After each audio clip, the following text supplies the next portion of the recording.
Hey guys, I'm Jameson with Rogue Engineer, and today I'm going to show you how we took this neglected fire pit area and turned it into this. Let's get started.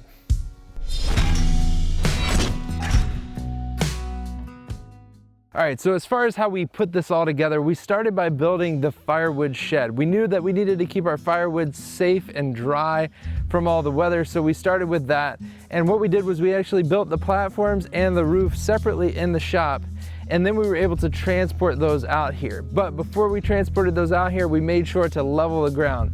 And the way that we did that was with a Bobcat. Luckily, my father-in-law owns a Bobcat. It's a really nice machine, and I've gotten very proficient at it as far as building the house. We used it a lot, but when it came to leveling this, it made quick work of leveling the ground. And what we ended up doing was we tiered the ground, so we kind of had to create a little bit of a boulder wall. Once we got all the ground leveled how we wanted it, then we were able to bring those platforms that we built in the shop, we were able to bring those out here and then assemble that firewood shed on site.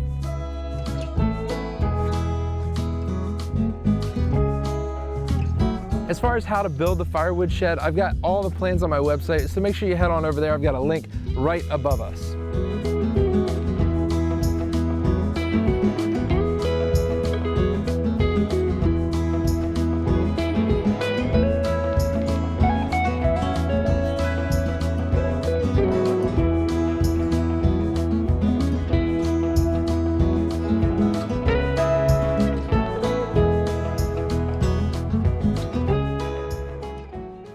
Once we got all that out of the way, we pulled some rocks off the property. We had a bunch of rocks piled around the property, and we were able to consolidate those and bring those in and build this boulder wall out in front of us that you see now.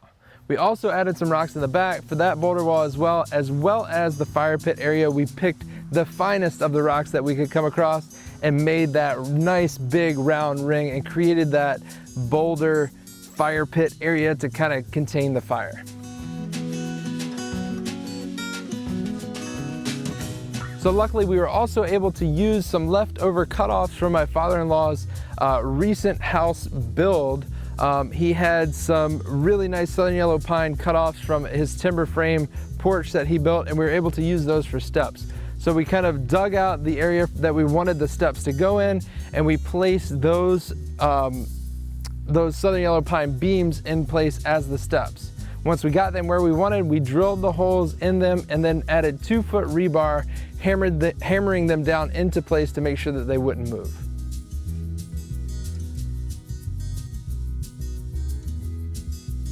After that, we were able to make a trip to Home Depot. Luckily, they've got curbside pickup, and we were able to order online and pick up in store as far as getting the lights and the P-stone for around the fire pit, as well as the marble chips for inside of the fire pit. When it came to the lights, we knew that we were not going to have power out here. Obviously, we're in the middle of the woods. So we needed to bring power out here some way. And I realized that recently, Ryobi has come up with a 300-watt inverter, which is perfect for this application. They actually have where you can plug in their 40-volt battery into an inverter, and it converts that into an outlet, which we used for the string lights. Since we've got LED string lights, we were able to keep that wattage under 300 watts and be able to power these lights for a long evening. I want to say, I'm not going to put an exact figure on it, but with their biggest battery, we're able to get like 5 to 6 hour run time on the lights, which is perfect for most evenings out here. As far as hanging the lights, we went with stainless steel braided wire for the actual support wire going from tree to tree. We were able to install hooks or eyelets into each tree and then run the wire through that, and then we strung up the lights to the wire with zip ties just to hold them in place and pull them along the wire, connecting each strand to one another. Since they're LED, we can go multiple strands no problem. So as I mentioned before, Ryobi has played a big part in the entire channel thus far, and they are back on as one of our sponsors, I'm proud to say.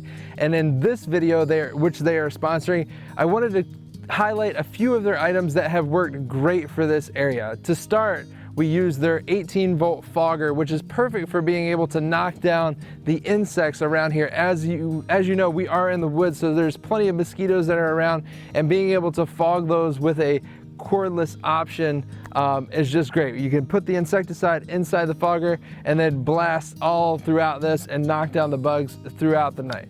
Another cool option that they have is actually the backpack sprayer. They have a 4-gallon chemical sprayer that runs off an 18-volt battery. And if you've ever had a backpack sprayer before, you know that you have to continually be pumping that thing. Having an 18-volt battery plugged into the back, if you already have those in your shop, it's a great option for constantly keeping pressure in the tank and making sure that your spray is going at the rate that you need it to be going. While I was doing that, Jamie pressure washed all the rocks with a cordless version of a power scrubber, I think is what it's called actually. But it's an 18-volt small pressure washer, which can be powered, and you can draw water just out of a 5-gallon bucket, which is awesome. So you don't need any power or water source. You just need a small bucket of water, or even you can dump it in the lake and pressure wash a boat. It's perfect for those applications, but she was able to knock off all the dirt and grime off of the rocks after we set the wall. Now we were able to make some real fun happen, which is cutting stuff down. They have a 40-volt version of an expanded kit, which can do all types of things, including string trimming, edging, and they even have a brush cutter, which we used around here to knock down some of the brush that we did not want in the area.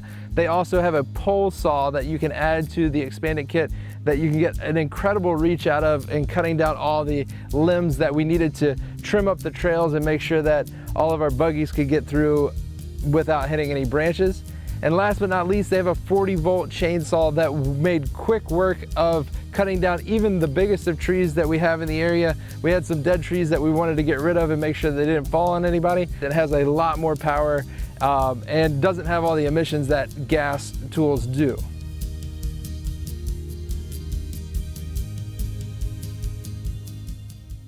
Last but not least, we were able to bring in the trailer full of mulch, and luckily my father-in-law volunteered to operate the bobcat and hook onto the dump trailer, bringing in that load of mulch so we didn't have to bring it in scoop by scoop. We were able to bring the whole trailer in here and dump it and spread it, which turned out really, really nice. We went with a natural cedar mulch, which is going to help keep the bugs down, as well as just smell nice and keep the weeds down as well.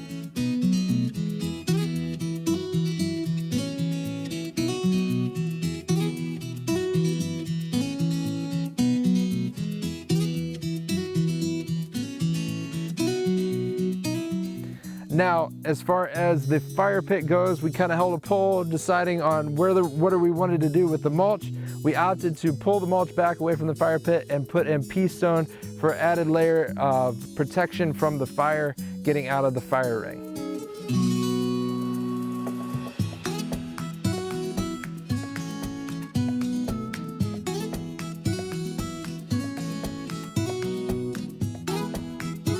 So we also decided to add some furniture around here that would withstand the test of time, but also be very comfortable. So we added 2 of our modern outdoor benches, where if you want the plans for those, it's about 30 bucks and 30 minutes to build those projects. And I've got a complete video on that, which I'll link to above.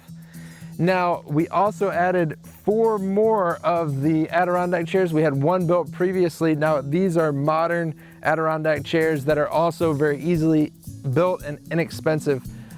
We built 4 of them in about 3 hours. So if you want the plans and video for that, I've got all that, and I'll link that up above as well as in the description.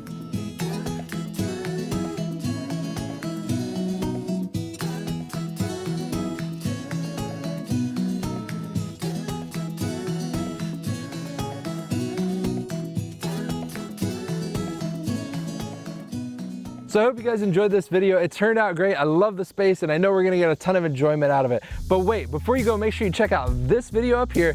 YouTube thinks you'll like it, and I do too. If you haven't hit that subscribe button yet, make sure you hit that one right there so you don't miss out on any future videos. Until next time, be safe and happy building.